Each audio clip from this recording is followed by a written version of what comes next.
इनके यहाँ पर किसी भी मकबरे की पूजा करना या उसका निर्माण करना वो मना है। फिर भी इस प्रकार का किया गया क्योंकि लैंड जिहाद था, सीधा सीधा ज़मीनें कब्जा करने का काम था कि हमारी ज़मीनें कब्जा रहे ज़्यादा से ज़्यादा। भारत का इतिहास हम सबको पता है, लगातार मुग़लों का यहाँ आतंक रहा, यमनों का रहा, और उस संपूर्ण उनके आतंक में जो यहाँ पर लूटने कसोटने के लिए देश को आए, उन्होंने जहाँ जहाँ देश के जिस जिस कोने में गए उन्होंने एक ही काम किया कि जहाँ भी सनातनियों के धर्म स्थल है उसको खंडित किया जावे, मूर्तियों को खंडित किया जावे, मूर्ति और मंदिरों को खंडित करके वहीं पर फिर मकबरे मीनारें बनाई जाए, वहीं मकबरे चुने जाएं। हालांकि कुरान के माध्यम से ये चलें तो इनके यहाँ पर किसी भी मकबरे की पूजा करना या उसका निर्माण करना वो मना है। फिर भी इस प्रकार का किया गया क्योंकि लैंड जिहाद था, सीधा सीधा ज़मीनें कब्जा करने का काम था कि हमारी ज़मीनें कब्जा रहे ज़्यादा से ज़्यादा।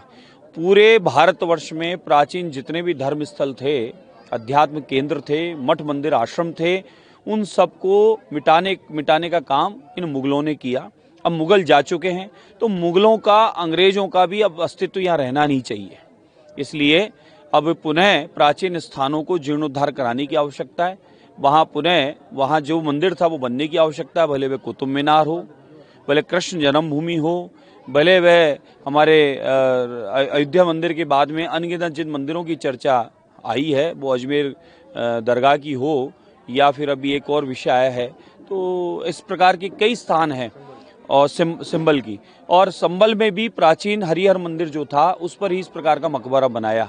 ये सारे प्रमाण सहित है और अभी तो देखिए और निकलने वाले हैं। इसी प्रकार से हमारे जयपुर नगर में राजा बदन सिंह का महल था, महल में कभी मंदिर भी हुआ करता था, भित्ति चित्रों पे राधा कृष्ण की लीलाओं का उसमें अंकित है, उन सब पर सफेद रंग पोतकर और बदन महल पर राजा के बदन महल पर कब्जा कर लिया और कोई नवाब साहब की हवेली बता दी। अरे इतिहास को झुठला दोगे क्या आप?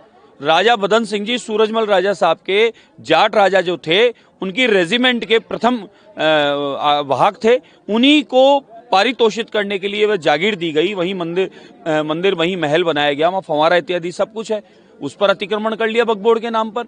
ये लैंड जिहाद है, इसलिए जांच होनी चाहिए। हमें तो कोई तकलीफ है नहीं अगर कोई कहता है कि हिंदू धर्म स्थल पर फलाना या नीचे मकबरा दबाए, हम कहते हैं हमारे मंदिर को खोद लो और निकाल लो, अगर है तो जांच करा लो। किसी भी हिंदू धर्म स्थल पर कोई कह दे कि हमने तोड़ के कब्जा किया है, कहीं भी कोई बता दे, हम उसके लिए तैयार हैं। लेकिन मुग़लों ने किए थे ऐसे कार्य, अब मुग़ल जा चुके हैं तो किसी को पेट में दर्द होना नहीं चाहिए, और पेट में दर्द है तो वो पेट दर्द अपना दिखा दे। बाकी जो हमारे धर्म स्थल हैं प्राचीन, उन्हें वापस पुनः जीर्णोद्धार की आवश्यकता है, और हम तो कानून नियम पर चलने वाले लोग हैं साहब। अयोध्या राम मंदिर का 500 साल इंतजार किया ही ना, हमें खुद को बनाना तो बना लेते, लेकिन हमने कानून पर विश्वास किया और कानून का फैसला हमारे पक्ष में आया तो ही हमने अयोध्या राम मंदिर बनवाया। यहाँ भी हम लोग चाहते हैं कि यहाँ भी कानून नियम के माध्यम से जांच हो। अगर यहाँ प्राचीन मंदिर है, भले वो 2.5 दिन के झोपड़ा स्थान हो अजमेर में, या फिर ये दरगाह हो, या फिर हमारे संबल वाला हो, या फिर हमारे कुतुब मीनार के में 10 तीर्थंकर भगवान का मंदिर और एक मंदिर वैष्णव समाज का हो, और कृष्ण जन्मभूमि जहां भगवान का जन्म हुआ वही जन्म स्थल, वह जेल जो उस मकबरे के भीतर में है, वही काशी विश्वनाथ जो वापी ज्ञान वापी स्थान पर है। ये सारे पुराने हमारे प्राचीन स्थान हैं जिनका उल्लेख शास्त्रों में प्रमाण है, और उसी आधार पे हम लोग मांग करते हैं जांच कीजिए। नहीं निकलता है तो हम छोड़ देंगे, और निकलता है तो आपको देना पड़ेगा। तो कानून नियम पर चलने वाले लोग हैं, हम पूर्णतः इंतजार करेंगे, और हम बिल्कुल, हमें विश्वास है कि वहाँ भी हम जल्दी शिव भगवान के दर्शन करेंगे। और मैं तो सभी सनातनियों को पूरे देश में आह्वान करता हूँ कि बांग्लादेश की स्थिति आपके सामने है, केरल की स्थिति आपके सामने है।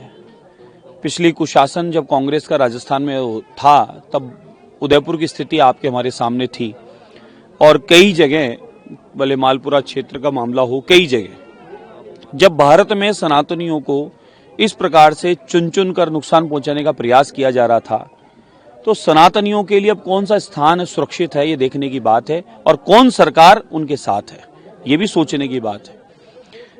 बांग्लादेश में जो दयनीय स्थिति है, बांग्लादेश में ये माने कि आतंकवादी स्वभाव के लोग, जिहादी किस्म के लोग जिन्होंने जहां पर अल्पसंख्यक समाज के रूप में भारतीय रहते थे या सनातनी रहते थे या पुरातन समय से बाप दादाओं के समय से वहां अपना व्यापार करके अपना नौकरी करके अपना काम चला रहे थे, उन लोगों को चुन चुन के मारना, काटना, बहन बेटियों की इज्जत लूटना, चौराहे पर उन्हें टांग देना, उनके व्यापार स्थलों को लूट कर उनका सामान ले जाना, आज क्या परिस्थितियां वहां बना दी है।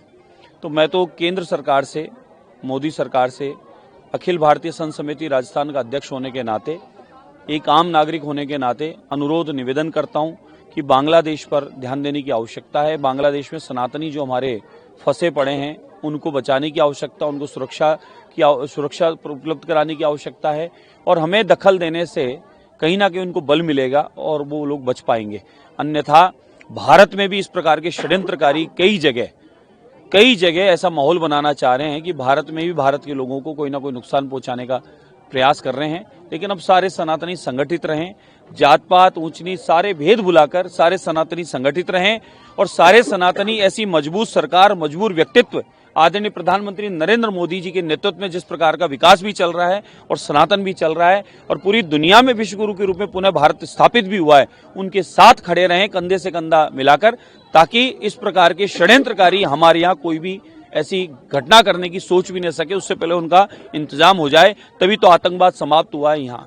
इसलिए बांग्लादेश में जो सनातनियों के साथ हो रहा है वो ठीक नहीं है, उनके साथ हम हैं। अगर मुझे मौका मिले तो मेरी तो इच्छा है कि मुझे एक बार मौका दे दे तो मैं बांग्लादेश चला जाऊं और मेरे सनातनी भाई बहनों की, वहाँ सनातन संतों की, उनकी सेवा में जो भी बन सके हम लोग यहाँ से चले जाएं और हम लोग उनकी सेवा करें। हमारा मन तो ऐसा करता है क्योंकि हमें बहुत पीड़ा है। वहाँ सनातनियों के साथ, माताओं बहनों के साथ जो दुराचार कर रहे हैं विधर्मी लोग, वो ठीक नहीं है।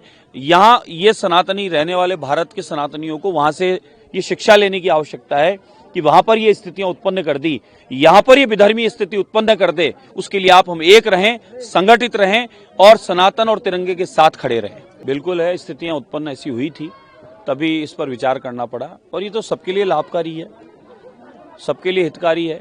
हमारे यहाँ बहन बेटियों को बरगलाकर, गुमराह करके और उनको जिहादी लोग लव जिहाद में फंसा के उनका जीवन नर्क कर दिए, बर्बाद कर दिए। 13 बच्चियों का तो गवाही मैं हूँ, 13 बच्चियां अब तक। और ये आप सोचें कि ये सिर्फ इतने से दिनों में, इससे पहले अनगिनत ऐसी हजारों बच्चियों को लव जिहाद में फंसा के इन विधर्मियों ने उनका जीवन नरक बना दिया और धर्म परिवर्तन करा दिया। उन्हें जानबूझकर गौ माता का मांस खिलाने का काम किया, उन्होंने जानबूझकर उन बच्चियों को प्रेशर दिया, ऐसा कपड़ा पहनोगे, ऐसे नमाज पढ़ोगे, ऐसा करोगे, ये करोगे, वो करोगे। आप उनको ताड़नाएं देकर इस प्रकार का कृत्य किया है तो ये अपराध की श्रेणी में आता है। ऐसे अपराधियों का अपराध बंद होगा, 10 साल की जब सजा होगी तो उन्हें अपने चचिया ननिया सब याद आ जाएगी। इसलिए कहीं ना कहीं इस कानून की आवश्यकता थी जो आ रहा है। अब आगे मैं उम्मीद करता हूं कि इस कानून के बाद में यहाँ जिस प्रकार से बहुसंख्यक समाज का कुछ क्षेत्रों से पलायन हो रहा है, तेज गति से मकान बिक रहे हैं, इस पर भी कानून आएगा जिससे कि वहाँ पर इस प्रकार का अनुपात न बिगड़े। लैंड जिहाद का जो काम चल रहा है वक्फ बोर्ड के नाम से, उस पर भी आना चाहिए। मैं तो और मांग करता हूँ कि केंद्र सरकार इस पर जल्दी से विचार करे